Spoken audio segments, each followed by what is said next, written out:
To understand the real being behind the self and work calmly from that conviction is the greatest awareness anyone can ever aim to attain in life. The question of human identity has puzzled humanity for thousands of years. Philosophers, scientists, and theologians have all tried to answer it, yet so many of us are left more confused, burdened, and lost. Regardless of all these opinions and belief systems, each one of us must come to our own conclusion, because man must believe in something. The truth of the matter, however, is you don't know what you are really capable of doing until you understand your real identity, the essence of your being. When you understand who you are, life becomes fun. You are energized. You have a sense of direction, a sense of purpose. You understand what you are called to do, and you are not living a life of mediocrity. When you know who you really are, you understand that you are not supposed to be fishing in shallow water, that you should launch out your net into the deep, because you have got the power within you to be whoever you want to be, to go wherever you want to go, achieve whatever it is you set your mind on. The reason you struggle so much, the reason you fail so many times, is because you do not understand who you really are. You are leaning unto your own understanding. You think you have to do everything on your own. Such effort is bound to fail. When you understand your true identity, all your fears, your worries will become a thing of the past, and you can focus your energies on things that matter. And when this happens, your productivity, your output, your results will improve tremendously.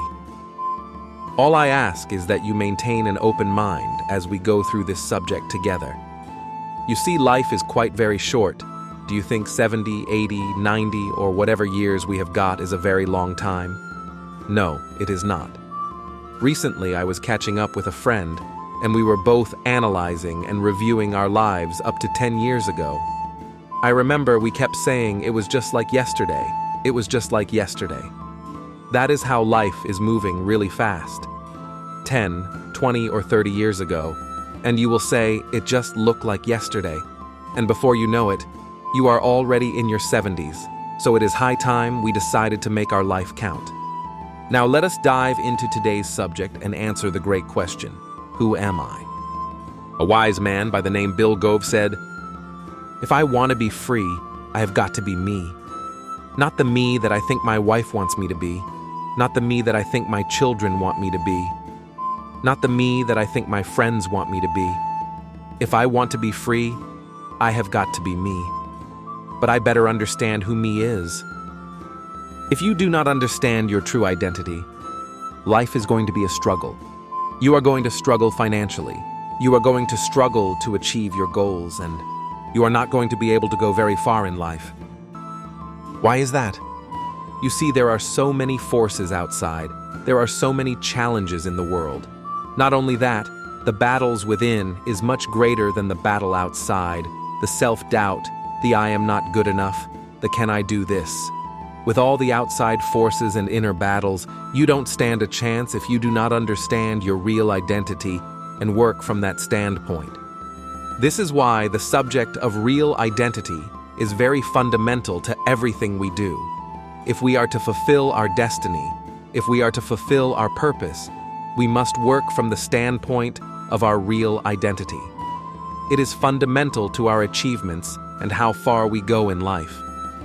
Every other principle, discipline, goal setting, focus, and determination are secondary and should complement the fundamental essence of life. Now the question is, who am I? As we try to understand who we are, there are two concepts I want you to keep in mind as we go along. If you understand these two concepts, it will not be difficult for you to understand your real identity. The first concept is that of subject-object relationship. For example, if I say to you, John is looking at a ball. John is the subject, and the ball he is looking at is the object. If you understand this simple analogy, it is easy to understand who you really are. The second concept I want you to keep at the back of your mind is that of change. Anything that changes is not you. The real you, your real identity, doesn't not change. It is the same regardless of your age. It was the same when you were born. It is the same now, and it will remain the same throughout your entire life. It does not change. Bear these two concepts in mind as we go along. Since our world is divided into both outside and inside, let us first consider the outside and see if you are anything in the outside world. It is very easy to understand that you are not anything in the outside world. You are not the house, you are the one who lives in the house. You are not the car, you are the one driving the car. You are not the bed, you are the one sleeping on the bed. You are the subject. The house, the car, the fridge, the bed, and every other thing outside are just the objects you are looking at. That is very easy to understand that you are not anything in the outside world. Does that make sense? Now let us take a journey inside and talk about emotions, thoughts, and the body, and see if you are any of these three. Are you your emotions? I will prove it to you that you are not your emotions. Let's take an example. Suppose you wake up on a Monday morning and while reading your email or text messages, you found out that you have won $1 million in a lottery. You are so happy because of the thoughts of what you think you could do with that money. You can buy your dream car. You can go on a vacation. Your emotion at that moment is that of happiness and excitement. You are on cloud 9, and everyone around will notice how radiant you are. 2 hours later, you receive another message saying, "We are really very sorry. The message was sent to you in an error. The message was meant for another recipient and not you." What happens? The excitement quickly fades away, and people can quickly tell something is wrong. Now, you see, your emotion changes based on the thought energy you focus on. Remember our earlier concept. Anything that changes is not you. And since your emotions keep changing during the day, you agree with me, you are not your emotions. You are the indwelling being noticing your emotions as they change throughout the day. In this instance, you are the subject and your emotions are the objects you are noticing. Now you know, you are not anything in the outside world, and you are also not your emotions. The next question now is, are you your thoughts? Research has shown that we have thousands of thoughts going through our mind each day, but you are not any of these thoughts. You can relate to this inner conversation, can't you? You are seated in front of your computer to get some work done, but your personal mind will not allow you to work in peace. In just 2 minutes after sitting in front of the computer, the mind keeps bombarding you with thousands of unrelated thoughts. Oh, who will help pick Junior from school tomorrow? I need to submit this report in 1 hour. Oh, Elle met Jane this afternoon and she looks so successful. We graduated from high school together and look at me still struggling. Am I not a failure? What am I doing with my life? Oh, Grandma is having her operation next week. How will I tell my boss that I want another week off? Oh, I am so tired. How will I write this report now? You notice all these thoughts bothering your mind in just less than 5 minutes, and they are all unrelated thoughts. That is why you cannot focus your attention on your work. That is why you are so tired. That is why you burn yourself out. But you must understand that you are not any of these thoughts. You are the one noticing the thoughts. You are the subject, and your thoughts are the objects you are noticing, and remember, anything that changes is not you. And since your thoughts keep changing from second to second, they are definitely not you. And because they are not you, you have the power to change your thoughts as you please. So now the question is, if I am not anything in the outside world, if I am not my emotions, and now I am not my thoughts, who am I? Wait a minute. We still have one last bus stop to visit before we talk about who you really are, about your real identity. Let's talk about the body. Are you your body? There are 4 concepts we will talk about that will show you that you are not your body. First concept, medical science. Medical science has so much developed that it is possible to replace some of the body parts, some of the body organs without it affecting your existence. The heart can be replaced through heart transplant. The kidney can be replaced through kidney transplant.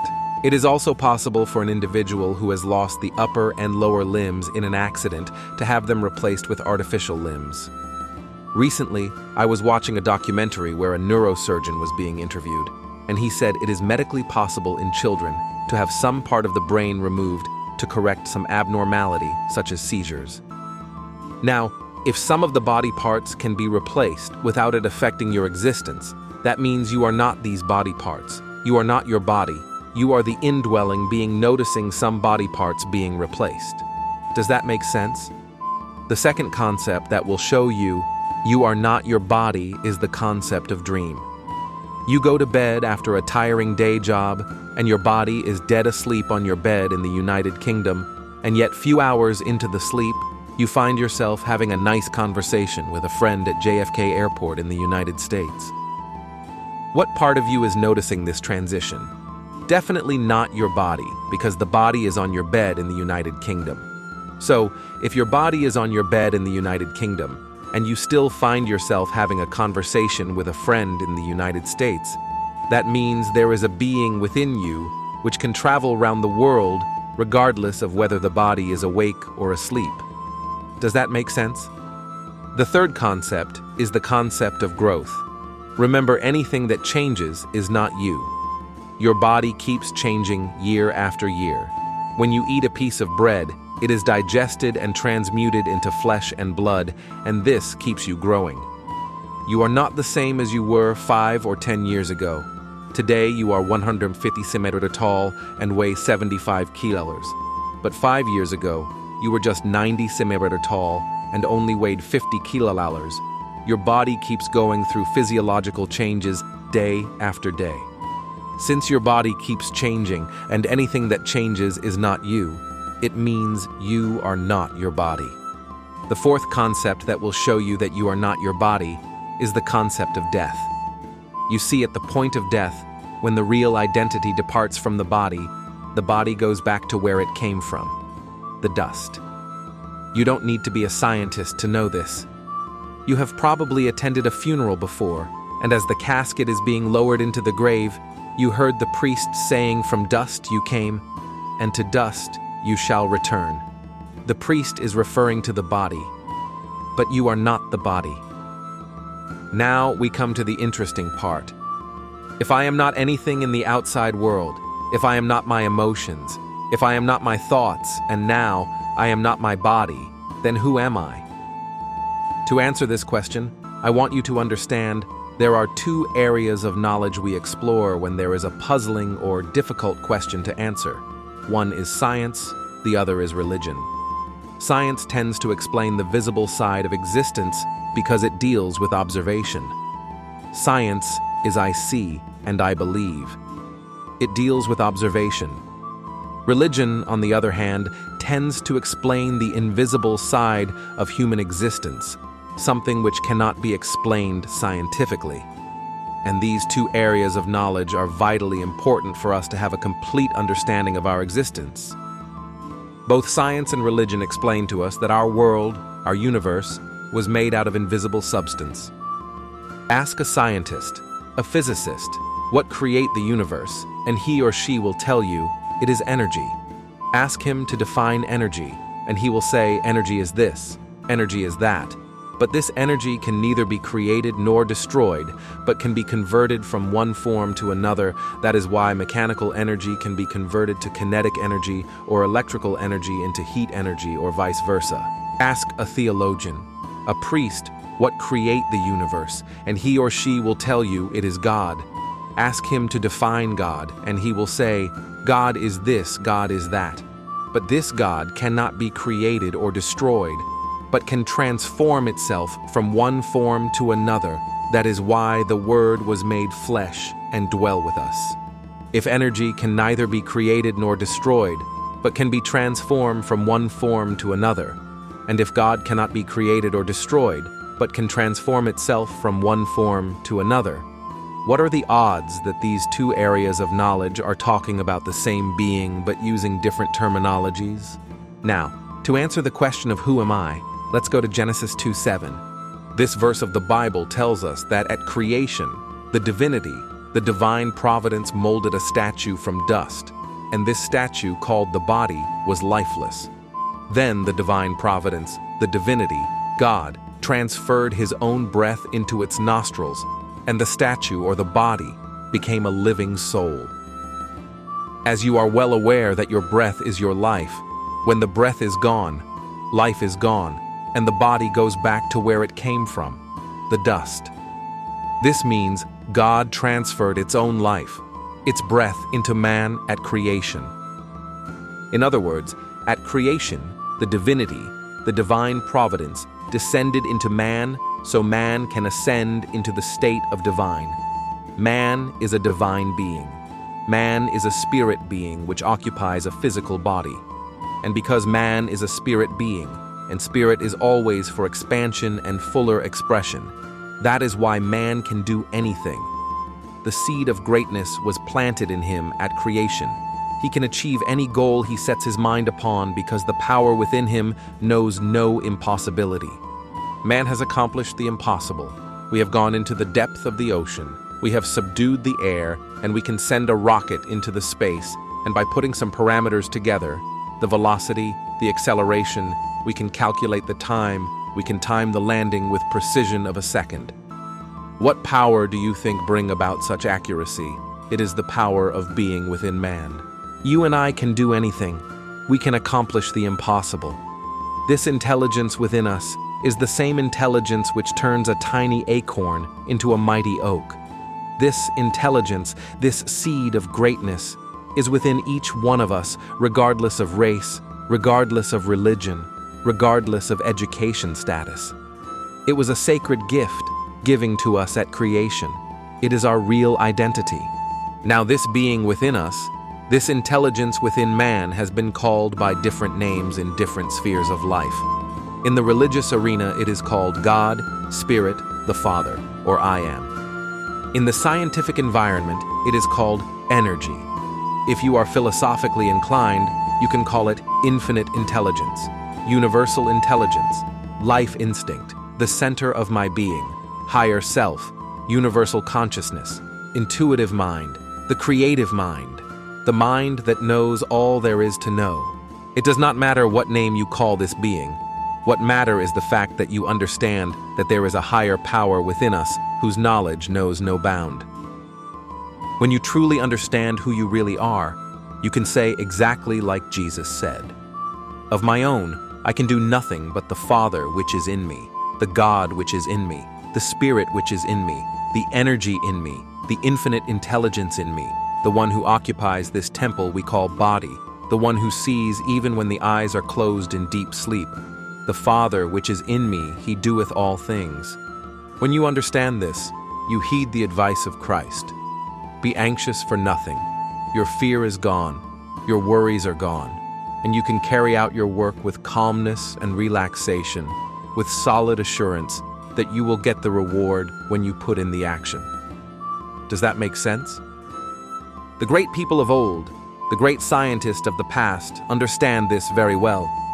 They connected with their real identity from time to time. That was why they were able to do something we call extraordinary. The great Emerson said, "What lies behind us and what lies before us are but tiny matters compared to what lie within us." Albert Einstein, one of the greatest scientists that ever lived, said, "The intuitive mind, the creative mind, the mind that knows all there is to know, is sacred gift." The subject of our real identity has nothing to do with religion. It has nothing to do with theology or philosophy. It is the essence of human existence.